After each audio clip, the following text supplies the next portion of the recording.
garage, we're gonna call it a stage, performing his self-written comedy, Scronnie Donnie. How's everybody doing this evening? Yay! Is that loud enough for everybody? Yep. Yep. All right, before I get started, I just want to say thank you to my friend Dee for supporting me and pretty much everything I do. We love you, Donnie. Right, and I love all you Love guys. you, Donnie. And I just want to say that I am 25 months sober. After 32 years of alcoholism and garden variety drug abuse. Love you, Donnie. And I'm just trying to live a daggone childhood dream instead of a drunken nightmare. Yeah. Thank you. And I just love everyone at Hammer Time. I mean, like say, after 32 years of that dumb bullshit, I didn't go to NA, didn't go to AA. I went to Hammer Time. That's where the fuck I went. Yeah. And I love you guys.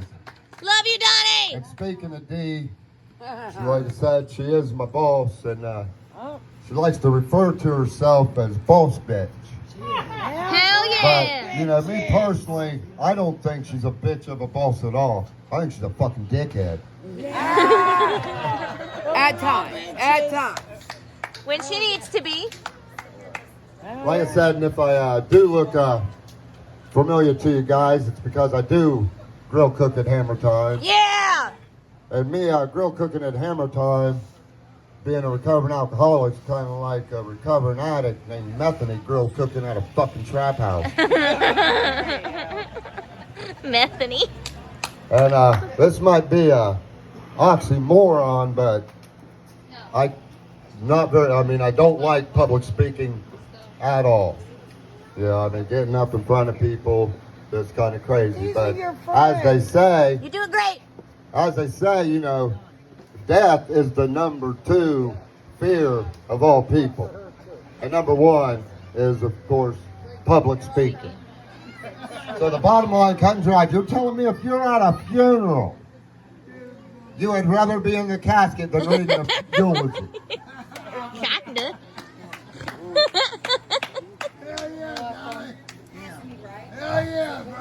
But then, like I said, you know, I am pretty new at this, and I mean, being sober and things.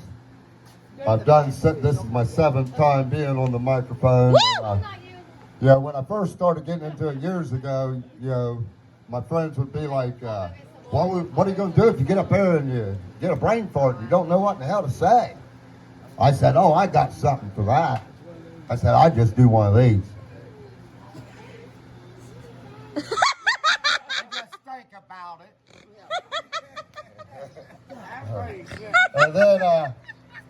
And then they said, well, what are you going to do up there and someone heckles you? I said, oh, I got something for that, too. It goes something like this.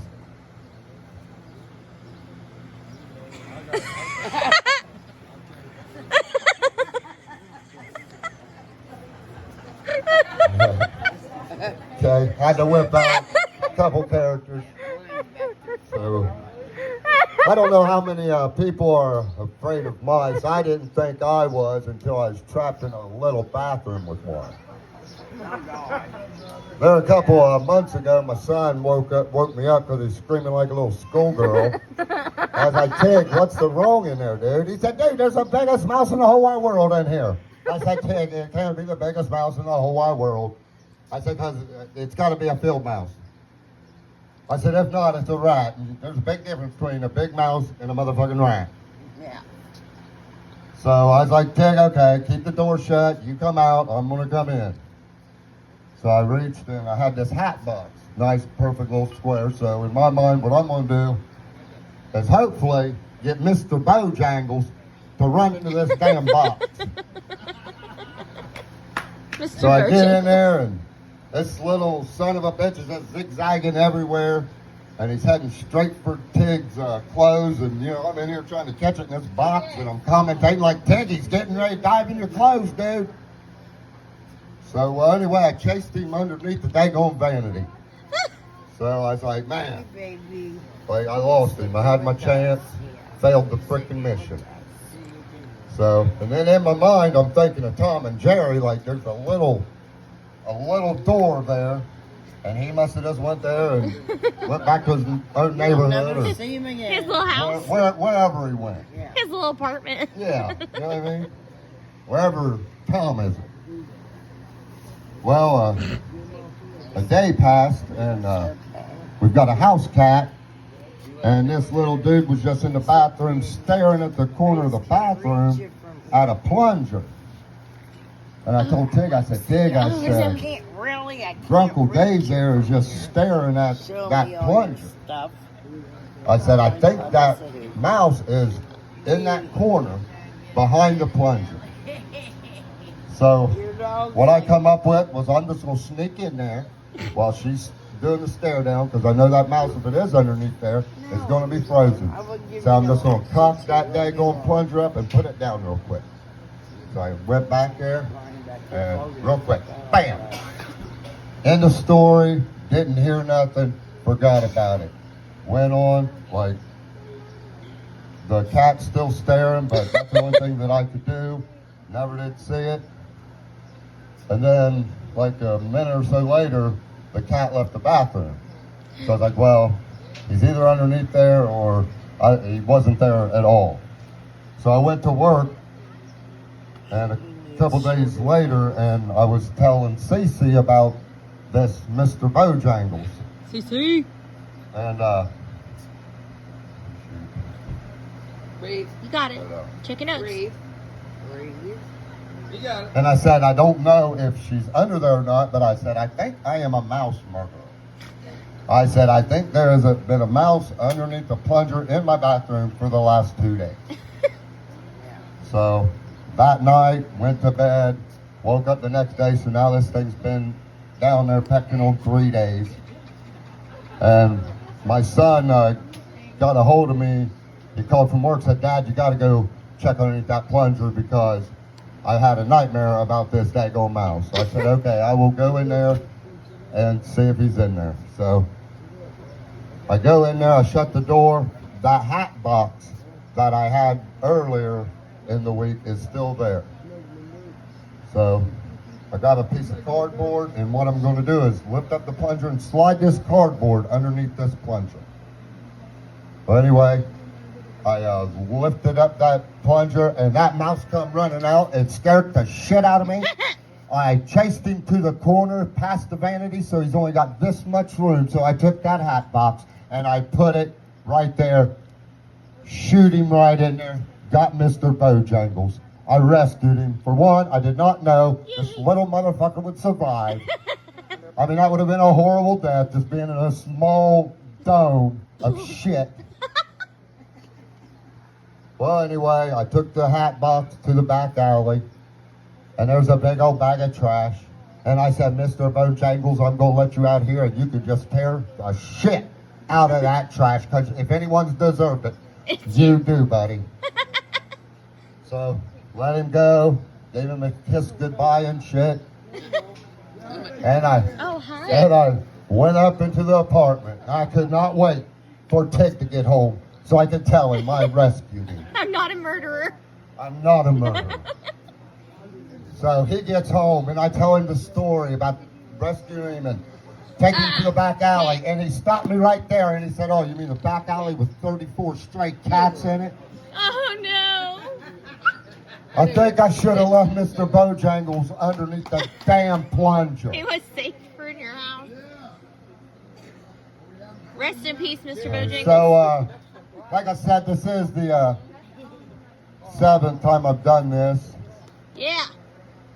And each time I've done it, of course, I recorded it just so you know I could critique myself. And then also, listen to the crowd and see what they're saying or what have you. No doubt they're saying boo. So, well, the first one I did was on New Year's Eve of this year. Yeah. And, I wouldn't even call myself Scronnie Donnie yet.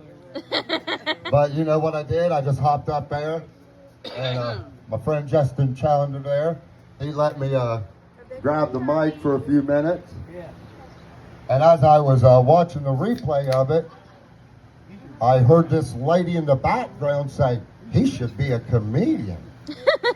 And I thought to myself, what in the hell did she think I was doing up there? My best Josh Blue impersonation? Stop begging. Well, and then, Well, John's kind of petty too. So. and then on St. Patty's Day, I did another one. And I've got this joke where I say the term Uncle Daddy. Do And, You ain't got no dad. and I told the joke, and all this chick in the background, you could tell she was drunk, and the only thing she heard me say was, and they never called me Uncle Daddy ever again. And all of a sudden she said, Uncle Daddy, what? You ain't got no daddy. No, you ain't got no daddy. Well, and then I got this Savvy joke, because I got some coworker jokes, and y'all know Savvy. And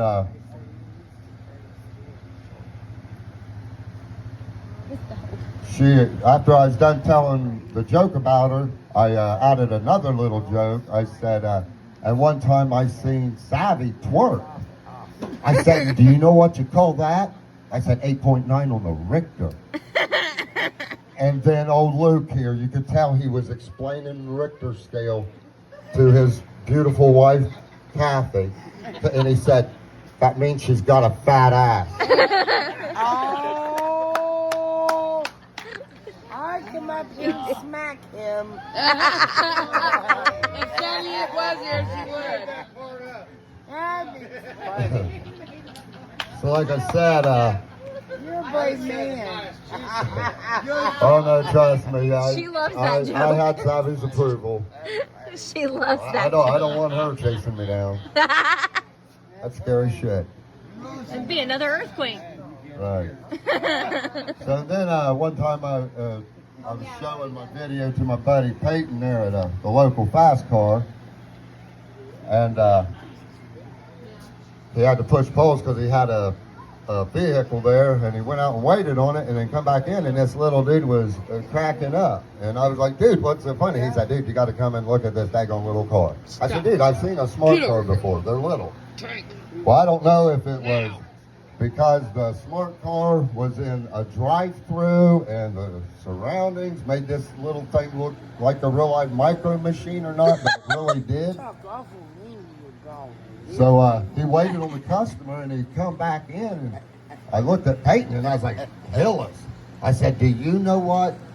I said, that dude has got to have the biggest dick in the whole wide world. I said, his vehicle is not compensating for shit. Nothing. I said, and you know what else? I said, I bet you he's going to his girlfriend's house to bang the bottom of some dude's wife, go sling his big old thing over his big old shoulder, hop in his micro machine, and drive home proudly. I said, and then when that daggone thing pulled out of the drive-through, oh, I forgot the loop part of it. Okay, rewind. Rewind. You're good. Breathe. So this dude was the exact opposite Of Luke. of the small dick, big city cowboy in a big motherfucking truck. Luke, you're excluded because Mel Sterling is a village. He's over there. Yes, sir. You get a And pass. since I quit drinking, you know, I haven't been to the doctor. I feel great. Because, you know, I really don't want to go to the doctor because we're in the day and age where, I mean, a doctor wants you on some sort of pill. It's going to fix this, but give you that. You know, I'm not trying to do that. I'm just trying to live. Because, I mean, for one, like I said, with the pill epidemic and them just putting you on pills, I said, for one, you'll go in there healthier than hell. And then you'll leave with something named after you. Like, I would go in healthy and come out with, like, something called Scronnie Donnie cock in your sock. Who in the hell wants to hear that? That's good. And then also, you know, especially on the Facebooks, you know, chicks all the time talking about, you know, red flags. daggone boundaries. And hell, I know half of these chicks, and you know what? They got red flags surrounding their daggone boundaries. 100%. And 100%.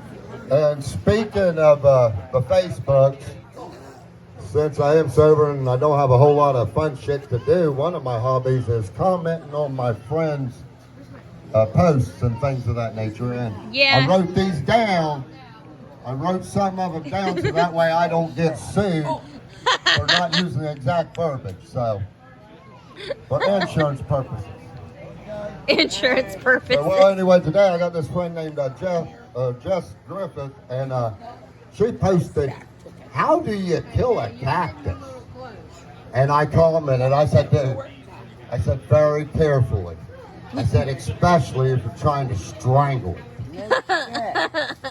I said, "Now you be careful out there." And then I posted on, they had a post on everyday kindness, and the only thing it said was 42D bras, shirts, and pics. I said, "Just send me the pics. Please and thank you. Big old baloney nipples and all."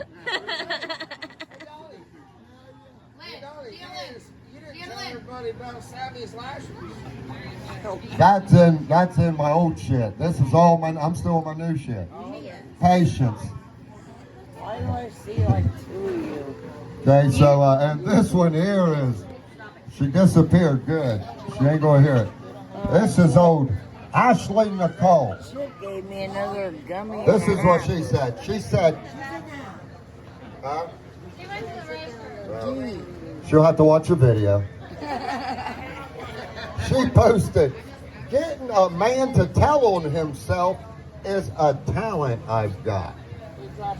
And I commented, "And exactly what were you wearing when he is squealing on himself?" And she said, "Fully clothed, sir, with a purple demon head." And I said, "You were probably interrogating him in that damn bunny outfit."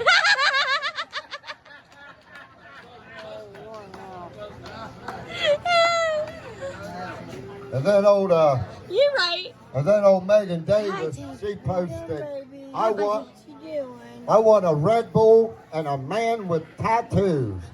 And I said, "How about a Pure Leaf and a Vienna sausage hangdown?" Not the pure leaf, Donnie. And the JBL. And then old Sydney, I call her Luna Starbeam. She said, "May my ass get bigger every time a hater hates on me." So it looks like you've got a lot of haters out there.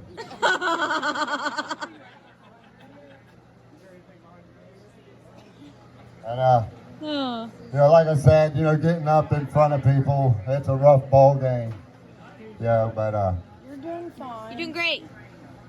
But one thing I can say is, you know, it's one thing being a comedian, but to me, I would say the toughest thing in entertainment to do would probably be a porn star. I don't even like people watching me eat, dude. That ain't gonna work for you.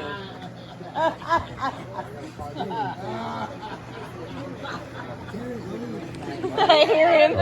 Okay, thank God I made it to the last joke of my new set. I think you broke Terry. Oh, I hope, because this motherfucker, I went in there to practice and shit, and hopefully get moral support. But you ain't gonna get it with Terry, because for one, after the first time I got up there, Talking about you. and then he's sitting there talking, and I come walking by, because like I said, I work at Hammer Time. I was working at Hammer Time. I was running food to a table, and I passed Terry talking to a dude, and he said, "There goes Donnie Dangerfield right there." And on my way back, you know what I told Terry? I said, "You know why they call me Donnie Dangerfield? Because I don't get no respect in this motherfucker." Ain't that right, Donnie?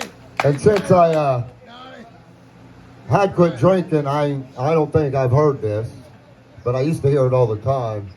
You know, it'd be like 2 in the morning, you'd be out and wherever, it doesn't matter if it's well lit or whatever, you know, and just whip your tallywhacker out and take a piss. Yeah. Well, you know, and then of course there's a girl there saying, "Oh man, guys are so lucky. They can just whip it out and just piss anytime, anywhere." Oh, I do. You know, and then when I, you know, and sobered up and just reflecting on different shit, you know, it popped in my mind, well, you motherfuckers can masturbate anywhere, so we are motherfucking even.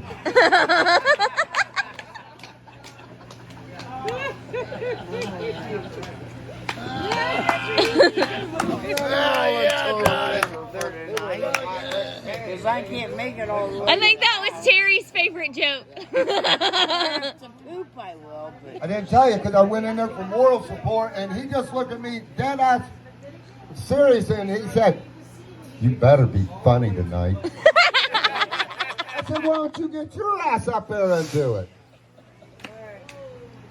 So, well, anyway, said, I'm a recovering alcoholic, and there's only a couple places in Sterling where you can buy alcohol. And early on, I went around to each establishment, and I was like, I don't care what I come in, what's that story I got? Do not Back serve there. me By the alcohol. camper. that's far. Leave them there. I'll get them in a minute. So, like I said, so I love living in Sterling now because it makes me feel 20. You I was know, like, because I got to hang outside the local Sunoco waiting on a 19-year-old to fake ID to buy me some damn alcohol. Ain't that a bitch? I remember them days in Sterling. And then my son also was talking to me about my doing my jokes and things, and said, "Dad, you got to, you know, change up your jokes because you're doing it in front of most of the same crowd. And like Terry, they want to hear something different." I said, "Tig," I said, "I'm a recovering alcoholic." I said, "And I understand how, you know, drunks think." I said, "So instead of 10-second Tom, and it's go over there. and it's not 51st dates, it's 51st jokes each time I do it. It's like, it feels like the first time. The very Feels first like time. the first time. Oh, Lord. And then, like I say, being a recovering alcoholic and being 50 years old, you know, you lose the edge mentally a little bit. Then you kind of forget things that you always do. You got to double check for your car keys and things of that nature. Yeah, it's called, you know, you can't remember shit. Well, there a few months ago, I was walking to the drive-thru for a simple task of just getting some cigarettes and papers. Well, I got home happier than hell with chocolate milk and donuts. And my son looked at me and said, "Dad, can I get a paper?" I said, "Son of a gun, dude." He said, "Well, can I at least get a cigarette?" I said, "Son of a bitch, I'll be back."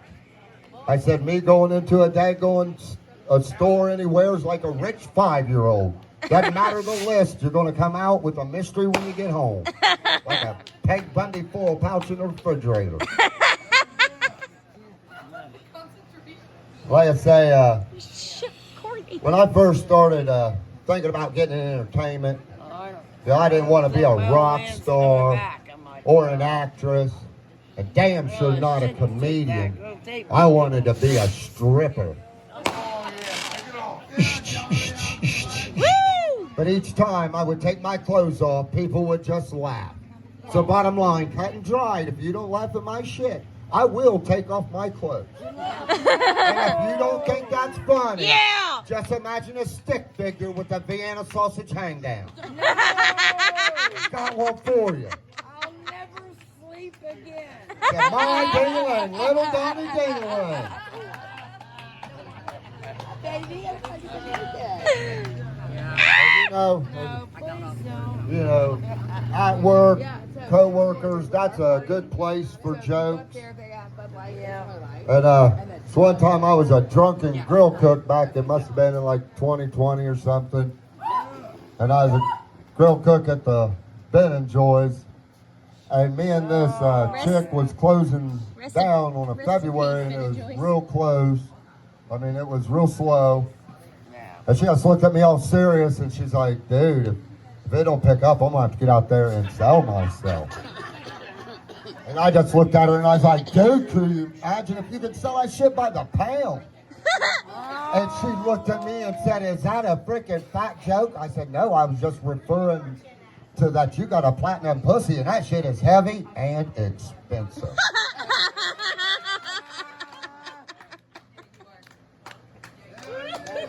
And then at the same restaurant, I walked up on these two girls talking, and the only thing I heard one say to the other is, my hand is the smallest part on my body.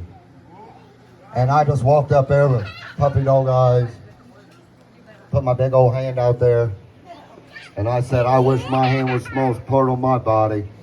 Looked at my little small package, put my hand in my pocket, and just walked away.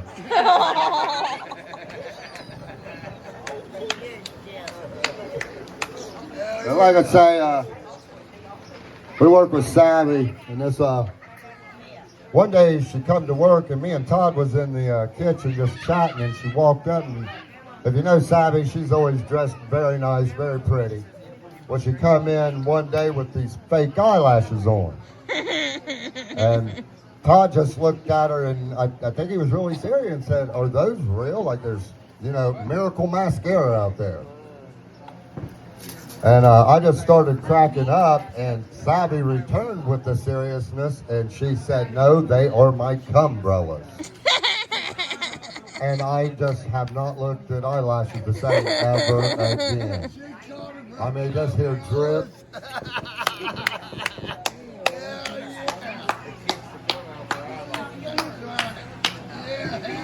And I don't know how many people out there go by something other than your first name. I do. I go by Donnie. Oh, Scronnie Donnie. But my birth name is Donald Leroy Thomas. Woo! Isn't that a beautiful freaking name? I think not.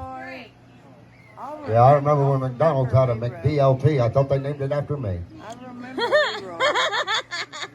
Well, anyway. McDLT. Because for one, my name's Donald. And if your name's Donald when I was a kid, what, you know, my generation, what's the first thing you would think of? Just Ronald McDonald. Think of Donald Duck. Well, it's one time I was working retail, and I was closing down on a sunny Sunday afternoon. Mia. And I was waiting on the last customer, and this poor little feller handed me his card, and this dude's name was Donald Dick. And I gotta admit, I got a little pleasure out of this. And I took his card, ran it, sacked up his belongings, followed into the door, locked it as he left. And you know how they say, there is someone out there worse off than you? Well, with this name thing, this dude's got me beat because I was worried about Donald Duck, and it is 100 times better than Donald Duck's dick. But there was this one time, you know, like I say, I don't like the name Donald. Well, I had this coworker, and this little chick, she would call me Donald Duck all the time. Well, she got tired of calling me Donald Duck and started calling me Ducky. So now she gave a nickname that I don't necessarily love, a frickin' nickname. Like it's turning into bullying, and I think workplace violence is getting ready to happen or something here. Well, one day this little smart ass come to work, and I had something for her. She come up to me and she said, hey, Ducky. She said, guess what? I said, what? She said, I am pregnant. And I just stared at this little girl, and I said, I did not know ugly girls could get pregnant. And she got all teary-eyed and walked away. I felt bad, but guess what? She never called me Ducky ever again. Hi, Terry. My name's Donnie. How you doing? So there was another time I had to put an absolute complete stop to someone calling me by a different name, and it was my beloved son. Because I'm an uncle to 4 nephews, and of course they call me Uncle Donnie, and my son, he calls me Daddy. Well, one morning I woke up and I was like, good morning, Tig, and he just looked up at me and he said, good morning, Uncle Daddy. And I looked down at him and I was like, Tig, I said, you cannot call me that. And he said, why? I'll get you water in a minute. And you know, like I say, he's like 4 years old, and you can't tell this little dude, you can't call me that, because that means I banged my little sister, and now we got you. So then I was thinking again that I am talking to a 4-year-old. So just kick that motherfucker in the head is what I did. No, I did not. Let's pick him up. I did something more humane than that. I duct taped him up and I threw him in a dark closet for about 2 hours. What's her name? Give me another gummy and a half. After 2 hours, I went and checked on that little fella, and I turned on the light, and his eyes were sensitive from being in the darkness. And I took the little tape off of his wrist and off of his mouth. And he just come running up to me and just loved on me and hugged on me. But guess what? He never called me Uncle Daddy ever again. Fuck you, Donnie. And then I don't know how many of you out there are in love. I know Coffee and Cream is in love. Dina definitely is with old Kev. Luke Skywalker and Princess Lainey over here. I mean Leia. And this little lady here, well, believe it or not, one time I was in love. And I was with this chick, and she's one of those chicks that, you know, like to play 20 questions on about everything. And then there's sometimes she'll ask you more difficult, more serious questions. They're more like pop quizzes. She might need help, Dee. Oh, you're all right. And they're like, you know, like pop quizzes. You know, like, you know, there's one time she's like, you don't love and care for me. You don't know nothing about me. And things like, she's like, you don't even know when my mom's birthday is. I said, bitch, I don't even know when my own mom's birthday is. Kathy. So anyway, you know, and then sometimes she'd slap down something like a final exam, a pop final exam. So this one day we're cleaning the house, and out of nowhere, she says, you don't pay enough attention to me. And I said, baby doll, yes I do. I said, you can ask me anything that you want. I said, and if I don't get it right, you can just kick me to the curb. I don't care.